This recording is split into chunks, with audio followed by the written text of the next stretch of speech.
तुम्ही म्हणालात की मित्रपक्षांना डिस्टर्ब करायचं नसतं.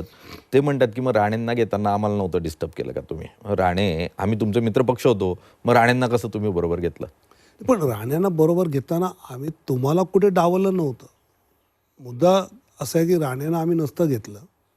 तुम्ही घ्या, तुम्ही घ्यायला तयार नव्हते. तर काँग्रेसकडे ती ताकद जाण्यापेक्षा आपल्याकडे येणं उपयोगी आहे, या अर्थाने त्यातला विचार होता. त्यामुळे तो विचार त्या अर्थाने होता आणि शेवटी कोकणामध्ये भारतीय जनता पार्टीला जे एक पाय रोवायचे होते, ते राणेसाहेबांमुळे करताही आलं आम्हाला. येत्या काळामध्ये कारण सातत्यानं तुम्ही बिहारमध्ये पण म्हणतायत की भाजपचा मुख्यमंत्री असावा. बरं एन-डी-ए असेल किंवा मित्रपक्ष बरोबर असतील. महाराष्ट्रामध्येही शिवसेना बरोबर होती. पण भाजपचा मुख्यमंत्री असावा किंवा भाजप प्रणित सत्ता असावी या दृष्टीने खूप प्रयत्न झाले आणि त्यातून शिवसेना दुखावली गेली असं कधी वाटतं का? नाही 14च्या तर युतीच्या चर्चेत मी होतो. बरं. एका जागेमध्ये युती मोडली.